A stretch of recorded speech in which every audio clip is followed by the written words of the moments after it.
তো বন্ধুরা, বরাবরের মতো আবারও চলে আসলাম নারায়ণগঞ্জ জেলার কদম রাসুল দরগায়, যে দরগায় ঈদে মিলাদুন্নবী অর্থাৎ মহানবী হজরত মোহাম্মদ সাল্লাল্লাহু আলাইহি সাল্লামের জন্মদিনের স্মরণে তার জন্মদিবস উদযাপিত হচ্ছে। আর এর কারণ হচ্ছে এই দরগায় প্রিয় নবী হজরত মোহাম্মদ সাল্লাল্লাহু আলাইহি সাল্লামের পদচিহ্নযুক্ত একটি পাথর রয়েছে, যে পাথর দেখার জন্য লাখ লাখ মানুষ চলে আসে এই কদম রাসুল দরগায়। নারায়ণগঞ্জ জেলার বন্দর উপজেলার নবীগঞ্জে কদম রাসুল দরগা অবস্থিত।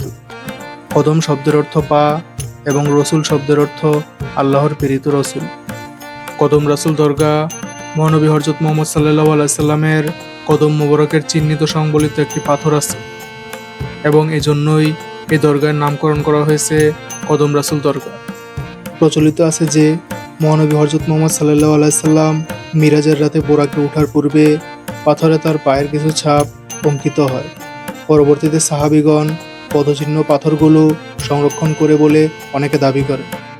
এর মধ্যে সবচেয়ে বিখ্যাত পাথরটি বর্তমানে জেরুজালেমে সংরক্ষিত আছে। এছাড়া ইস্তাম্বুলে, কায়রোতে আরও অনেকগুলো পাথর সংরক্ষিত আছে। 16 শতকের শেষ দিকে মুসা খান কাবুলি নামে একজন সম্ভ্রান্ত রাজা ছিলেন। তিনি ইসাখার বন্ধু ছিলেন। তিনি 1580 খ্রিস্টাব্দে আরব বণিকের নিকট থেকে বহু অর্থের বিনিময়ে এই মহামূল্যবান পাথরটি কিনে নেন এবং এই স্থানে এটি প্রতিষ্ঠা করেন। মুসলিম স্থাপত্যের অন্যান্য নিদর্শন 500 বছর আগের ইতিহাস নিয়ে দাঁড়িয়ে থাকা কদম রাসুল দরগা নামেই যার পরিচয় বহন করে। এক কথায় হযরত মুহাম্মদ সাল্লাল্লাহু আলাইহি সাল্লামের কদম পাকে বোঝানো হয়েছে, আর রাসূল সাল্লাল্লাহু আলাইহি সাল্লামের কদমের ছোঁয়া পড়েছে এমন একটি পাথর আছে বলেই এই দরগার নামকরণ করা হয়েছে কদম রাসুল দরগা। এই দরগাটি নারায়ণগঞ্জ জেলার অন্যতম একটি দর্শনীয় স্থান, যা বন্দর উপজেলার নবীগঞ্জ এলাকার শীতলক্ষ্যা নদীর কূল ঘেঁষে অবস্থিত। কদম রাসুল দরগা অনেকটা উঁচু স্থানে অবস্থিত। চমৎকার কারুকাজ করা সুন্দর এই স্থাপনা দেখে মনে হবে এটি একটি সুন্দর মসজিদ বা দরগা। আসলে এটি একটি প্রবেশ তোরণ। অনেকগুলো সিঁড়ি বেয়ে আপনাকে উপরে উঠতে হবে। এই তোরণটি মোটামুটি 5 তলা দালানের উচ্চতার সমান। সিঁড়ি দিয়ে ওঠার আগে জুতা খুলে হাতে নিয়ে উঠবেন। তোরণ পার হয়ে ভিতরে ঢুকেই দেখবেন উত্তর দিকে রয়েছে একটি মসজিদ, আর দক্ষিণ দিকে রয়েছে একটি কবরস্থান, যেখানে রয়েছে 17টি পাকা কবর।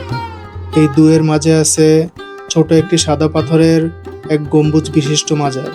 এখানে রয়েছে মহানবী হযরত মুহাম্মদ সাল্লাল্লাহু আলাইহি সাল্লামের কদম মোবারকের ছাপ সংবলিত পাথরটি। বড়সড় একটি খড়ম আকৃতির কালো পাথর এটি। নির্দিষ্ট কিছু দিনে শুধু কাচের বক্স থেকে বের করে দেখায়। প্রচলিত বিশ্বাস অনুযায়ী এটি মহানবী হযরত মুহাম্মদ সাল্লাল্লাহু আলাইহি সাল্লামের কদম মোবারকের ছাপ। সত্যি এটি মহানবী হযরত মুহাম্মদ সাল্লাল্লাহু আলাইহি সাল্লামের কদম মোবারকের ছাপ কিনা সেটি নিয়ে অনেকের মতভেদ আছে। আমাদের আলোচ্য বিষয় সেটি না। বিশ্বাস করা বা না করা এটা আপনার ব্যাপার। এখানে পাথরটি গোলাপ জল মিশ্রিত পানির মধ্যে চুবিয়ে রাখা হয়, আর দর্শনার্থীদের একটি গ্লাসে করে সেই পানি পান করতে দেওয়া হয়। আগেই বলেছি, মাজারের পাশে রয়েছে কবরস্থান।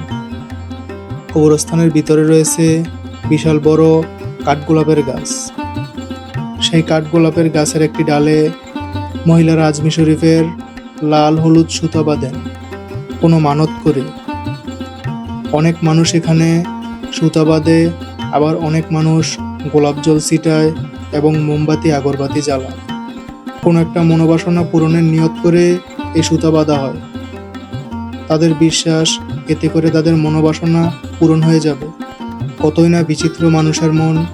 মনে রাখবেন, আরবি সনের 12ই রবিউল আউয়াল তারিখ থেকে 15 দিন ব্যাপী বিশাল এক মেলা বসে এখানে।